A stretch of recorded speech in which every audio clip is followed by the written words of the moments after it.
Boa tarde. Nós estamos aqui reunidos, mesmo à distância, através dos recursos que a tecnologia permite para entrar na sua casa. Nós, como família, saudamos a tua família e queremos compartilhar esses momentos juntos na presença de Deus. Eu estou com saudades, mas a Ani também está com saudades. Boa tarde, irmãos. É verdade, também estou com muita saudade dos irmãos, que estamos passando por momentos difíceis. Estou com saudade da família, dos netos, mas o Senhor tem nos ajudado, tem nos sustentado, tem nos consolado, confortado em todos os momentos. A nossa vida é assim, passamos por momentos de tribulações, dificuldades, mas em nenhum momento nós deixamos de amar o nosso Deus, que está sempre conosco em todos os momentos das nossas vidas. Eu queria deixar um versículo para vocês, para os irmãos, que é o Salmos 91, que diz: o que habita no esconderijo do Altíssimo, à sombra do Onipotente descansa. E eu estou descansando na sombra do nosso Deus. Espero que todos os irmãos estejam bem e eu mando um grande abraço para todos. Amém. Vamos orar. Pai, nós estamos na tua presença, Senhor. Mesmo separados fisicamente, nós estamos contigo e principalmente tu estás conosco. E a tua graça tem nos alcançado, a tua benignidade tem nos coberto de bênçãos a cada instante. E nesse momento, Senhor, que nós estamos aqui para te prestar culto, receba, Senhor, porque o nosso intuito é agradar a ti em primeiro lugar. Amém, Senhor.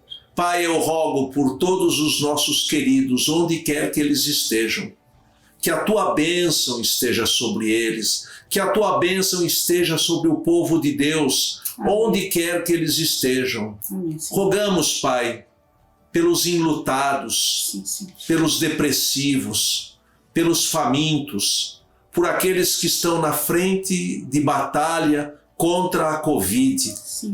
Te rogamos por aqueles que estão na iminência de perder os seus empregos. Sim. Daqueles que têm os seus negócios em dificuldades. Nós sabemos, Senhor, que tu podes alcançar e ajudar a todos. E esse é o nosso apelo. Rogamos em nome de Jesus, pelos méritos de Jesus. Aceita, Senhor, em nome de Jesus. Amém. Amém. Amém.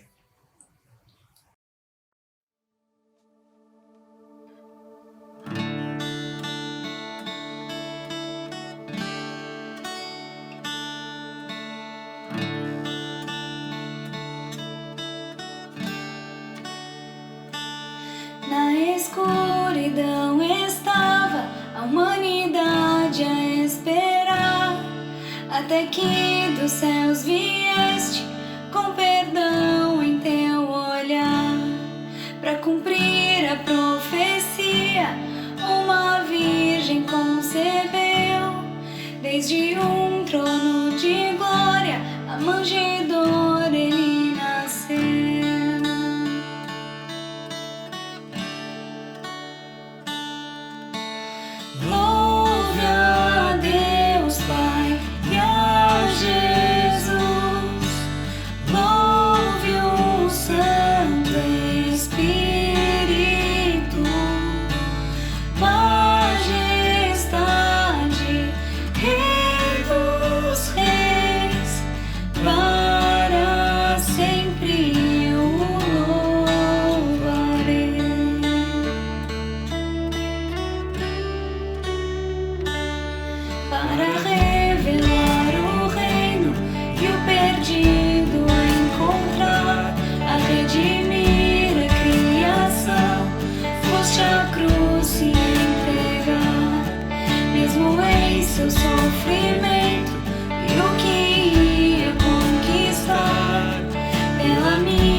Cordeiro conquistou. E os mortos levantaram, e os anjos a se impressionar, pois as almas dos que creram ao Pai hão de retornar. E a igreja ali nasceu, com o Espírito a queimar, e a verdade do Evangelho nunca se apagará. Por seu sangue e em seu nome, a liberdade conquistou. No amor de Jesus Cristo, com Ele me ressuscitou.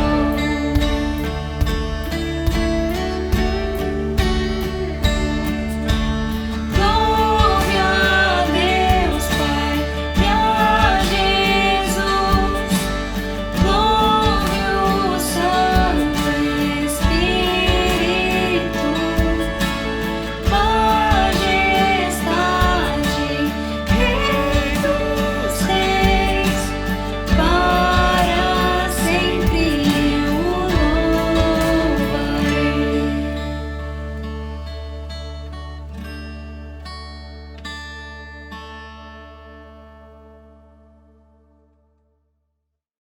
Nós estamos, não apenas no Brasil, mas como em todo o mundo, vivendo um momento sui generis. Nós estamos passando por uma pandemia que nos impede de sair de casa, de cuidar dos nossos negócios, de fazer as nossas visitas, de comprar, de vender, de trabalhar, de visitar. Eu faço parte do grupo de risco, não posso receber visita dos meus netos, com medo de me contagiarem. Eu não lembro de ter assistido nada assim, de ter vivenciado nada assim. Eu e os meus conterrâneos, aqueles que vivem, meus contemporâneos, para ser mais preciso, nunca vimos nada assim. Nós somos testemunhas da história, temos passado por muitas situações, mas esta realmente é um fato diferenciado. Estamos presos voluntariamente em nossas casas. E esse período todo em que nós estamos presos, a nossa mente não para. Eu sei que a pandemia afeta cada um de maneira diferente, a cada idade de maneira diferente. Cada um de nós é afetado de um ou de outro modo, mas todos somos afetados. E é claro que nesse período em que nós estamos em casa sem poder cuidar das nossas atividades corriqueiras, nós temos tempo para pensar mais, para nos alegrar e para nos entristecermos com os nossos pensamentos. E esses dias foi muito interessante porque o bairro onde eu cresci, a grande parte dos irmãos lá da igreja antiga principalmente, cresceram, completou aniversário, se não me engano, 180 e poucos anos. E tudo que diz respeito ao Imirim diz respeito à minha infância. E eu me reportei aos meus 10 anos de idade. O mundo, há quase 60 anos atrás, era completamente diferente do que é hoje. Os recursos tecnológicos eram muito menores, mas todas as ruas eram os nossos playgrounds. O número de veículos era tão pequeno que nós poderíamos ficar jogando bola na rua sem nenhum medo, sem nenhum problema. E por volta do ano de 1961, um irmão muito importante e querido que veio do Egito com a sua família em 57, começa um trabalho diferente de tudo que poderia ter acontecido no meio armênio, no meio cristão daquela época. Ele se propôs, juntamente com o seu filho Diran, com Pascoal Nercessian, a começar um trabalho de reunir as crianças lá daquele nosso Imirim, aquela região ali perto do cemitério do Chora Menino, onde a grande maioria eram descendentes de armênios, para começar a fazer um trabalho aos sábados às tardes, que ele batizou com o nome de Grêmio Juvenil Luz. Eu e muitos dos que estão na igreja lembram disso, participaram disso.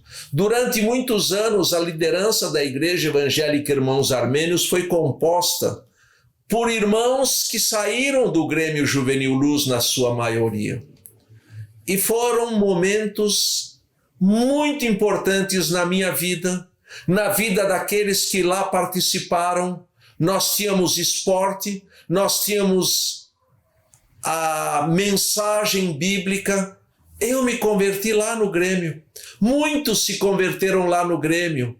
O Grêmio marcou a infância, a mocidade de muitos lá do Imirim, não só descendentes de armênios.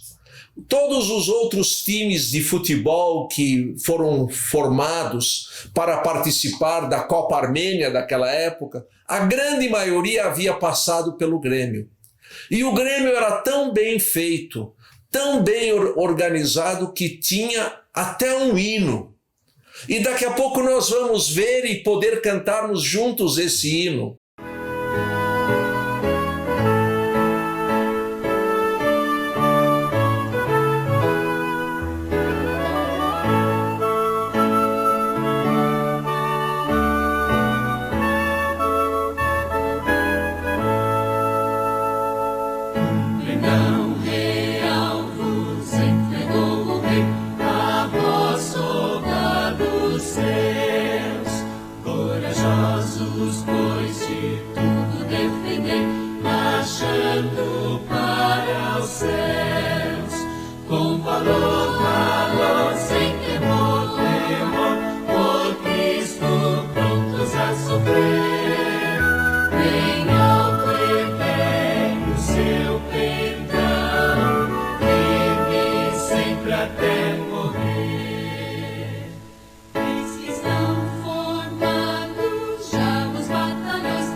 Naquela época não havia, mas agora existe o recurso do YouTube, onde nós podemos colocar algumas palavras das músicas que nós queremos, e elas estão lá, e nós podemos matar a saudade. E esse período é um período que nós então relembramos as coisas boas das nossas vidas. E sem dúvida, na minha vida e na vida de muitos, o Grêmio Juvenil Luz foi uma coisa muito boa. Graças a Deus por aqueles irmãos que idealizaram e se dedicaram a esse trabalho. O Grêmio também foi uma porta de entrada para que alguns pudessem começar a servir ao Senhor, ali no Grêmio Juvenil Luz, e depois na escola dominical, e depois na mocidade, e assim por diante. Mas o Grêmio foi o iniciador de tudo isso. E eu dou graças a Deus por cada um dos que participaram. Depois nós tivemos também o Grêmio Feminino, e que foram de bênção para as nossas vidas. Graças a Deus por isso. Deus, a cada momento, usa os seus instrumentos para abençoarem as nossas vidas, para nos aproximarmos dele, para conhecermos ao Salvador, para crescermos na presença de Deus e na sua palavra. E a palavra-chave é memória. O que tem passado na sua memória? A memória é como uma caixa onde nós vamos acumulando fotografias. E as fotografias mais novas vão cobrindo as anteriores, a ponto de nós muitas vezes esquecermos daquilo que passou. E a questão da memória na Bíblia é muito lembrada. O Senhor Jesus Cristo diz para uma das igrejas lá do Apocalipse: lembra de onde caístes. No Salmo 103 diz: e não te esqueças. Esquecer e lembrar são opostos. E nós vamos compartilhar de um versículo que fala destes opostos. A palavra de Deus tem resposta e ensino para cada momento em que nós vivemos. E esse versículo é um versículo muito conhecido, muito usado. Ele está aqui na palavra de Deus, no livro de Lamentações. A palavra lamentações não é uma palavra alegre.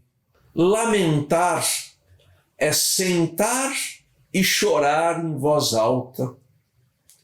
A minha oração é que, se você tem chorado, talvez não em voz alta, mas no teu íntimo, que hoje seja um momento em que as suas lágrimas sequem e que você seja coberto pela graça e pela esperança que só Deus pode dar.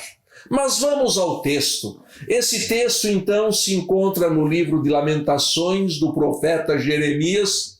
O próprio profeta Jeremias era chamado de o profeta chorão. Ele se emocionava muito facilmente. E eu tenho observado que, com o passar dos anos, eu também estou mais sensível, mais chorão, mais manteiga derretida. E também tenho entendido e visto que a idade traz junto com ela um pouco mais de medo. Mas a palavra de Deus diz assim, em Lamentações, capítulo 3, verso 21. Quero trazer à memória. Aqui está oculto, o sujeito dessa frase é oculto, o sujeito é eu. O profeta Jeremias, o eu oculto aqui, começa dizendo, quero. A palavra querer embute em si mesmo uma força muito grande. Tanto que havia um ditado que dizia, querer é poder. Quero. Muitas coisas que eu quero, eu não consigo. Mas, se eu não querer, eu não vou conseguir menos ainda. Vou conseguir menos ainda.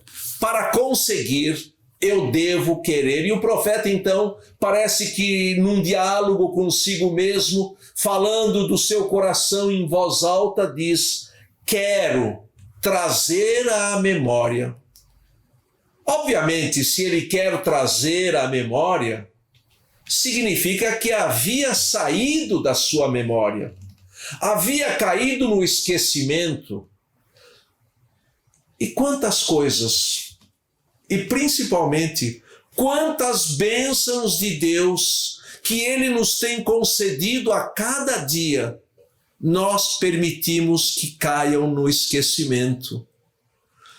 Agora mesmo, talvez você está aborrecido, decepcionado, entristecido com Deus, como se Ele tivesse esquecido de você. Mas porque você tem esquecido tudo aquilo que Ele tem feito na sua vida, tudo aquilo que Ele tem dado, tudo aquilo que Ele tem te permitido, tudo aquilo que Ele tem te abençoado. Vamos fazer como o profeta Jeremias. Vamos trazer à memória. Mas nós podemos também trazer à memória as coisas ruins e nos apegarmos a elas como se só elas existissem, que a nossa trajetória de vida tivesse sido apenas de dores e decepções. E eu tenho certeza que não foi assim. Por isso, então, ele diz: quero trazer à memória, eu vou revirar aquela minha caixa de fotografias, de emoções, de sentimentos, de palavras, de amizades. Eu vou rebuscar tudo isso e quero trazer à memória o que me pode dar esperança. Interessante que a palavra memória e esperança são opostas, porque memória fala de algo passado, algo que já foi ontem, ou que no meu caso há 60 anos, como o Grêmio Juvenil Luz. Mas eu quero trazer à memória o que pode dar esperança. A palavra esperança aponta para o futuro. Ninguém quer trazer à memória aquilo que vai lhe trazer desgraça, que vai lhe trazer pessimismo, que vai fazer com que ele se entristeça. Nós queremos trazer à memória aquilo que pode nos dar esperança. A esperança é muito importante, principalmente para aquele que conhece a Deus. Sabe que Deus tem sempre algo a dar, melhor do que ele perdeu. Deus sempre tem algo para nos ajudar, para nos levantar, para poder então fazer com que nós, olhando para Ele, possamos ter esperança. Todas as vezes que nós olhamos para os homens, nós tendemos a nos decepcionar, a perder a esperança.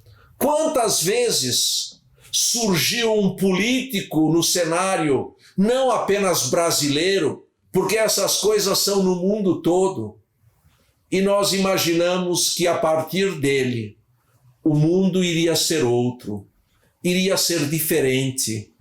E não aconteceu assim, talvez por culpa dele, talvez por culpa da conjuntura globalizada, talvez por culpa do Congresso, enfim, todas as vezes que nós olharmos para os homens, todas as vezes que nós olharmos para as promessas dos homens, vamos olhar com cautela, porque a esperança não pode vir de nenhum homem, por melhor que ele seja, por mais bem intencionado que ele seja, porque ele é homem.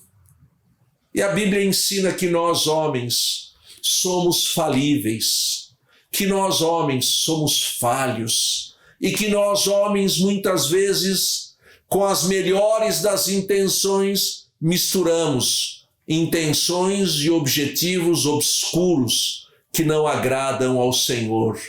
Então, quando o profeta diz, quero trazer à memória aquilo que pode me dar esperança, obviamente ele não estava olhando para baixo, não estava olhando para os homens, não estava olhando para as pessoas, mas ele estava olhando para Deus, porque no versículo seguinte ele diz, As misericórdias do Senhor são as causas de não sermos consumidos, porque as suas misericórdias não têm fim.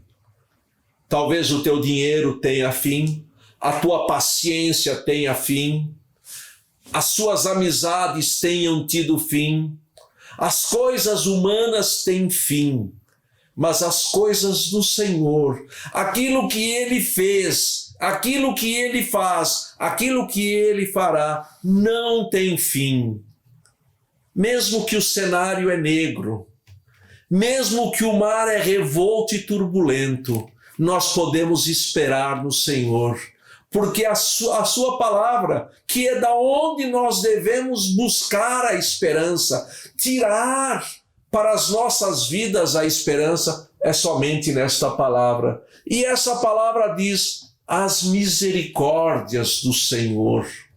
A palavra misericórdia, juntamente com a palavra benignidade, vem da palavra hesed, do hebraico, e fala de um amor que dá, um amor dadivoso, um amor que dá sem esperar retorno, um amor que ajuda, um amor que levanta. É bondade.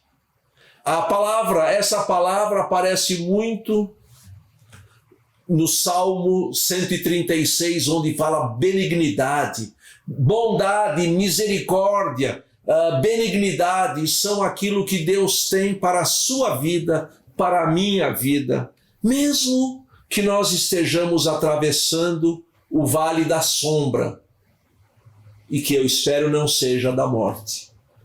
Lamentamos que muitos estão indo, milhares estão morrendo, e nós nos entristecemos com cada um, com cada família.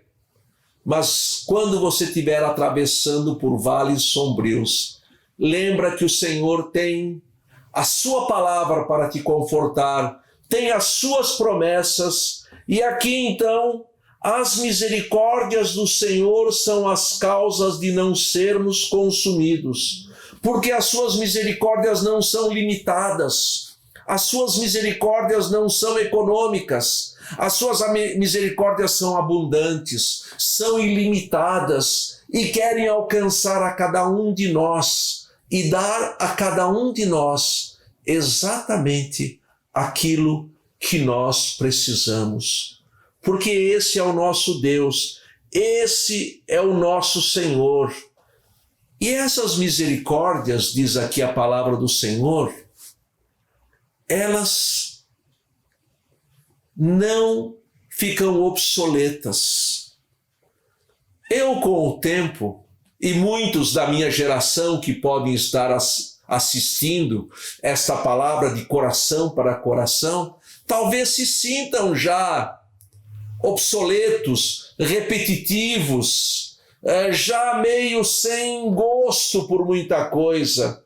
Mas aqui diz sobre as misericórdias do Senhor, que elas se renovam a cada manhã. Elas não terminam, elas não têm limite, elas não se esgotam.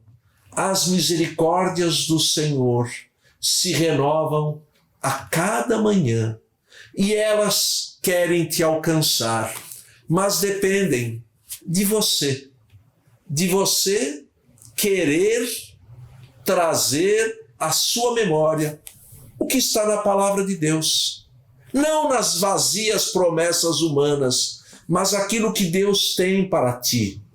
E Deus quer te levantar e fazer de você, de mim, de cada um de nós, um instrumento para a sua honra e para a sua glória. Pai, receba, Senhor, e compartilhe em cada coração esta promessa que tu nos fazes aqui na tua palavra, de que as suas promessas, as suas misericórdias, elas se renovam, e que esse renovo, Senhor, possa alcançar as nossas vidas, e que nós possamos, Senhor, vitaminados pela tua palavra, pela fé que há em Jesus Cristo, vivermos conforme a tua vontade, te agradando em tudo que fizermos e trazendo honra e glória ao teu nome. Receba em nome de Jesus, Senhor. E abençoe os meus irmãos. Eu te agradeço, eu te suplico. Amém e amém. Tem um lindo hino que diz que cada dia Deus proverá, que Deus cuidará de mim.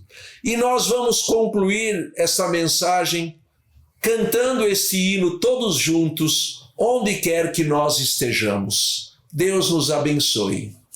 Amém.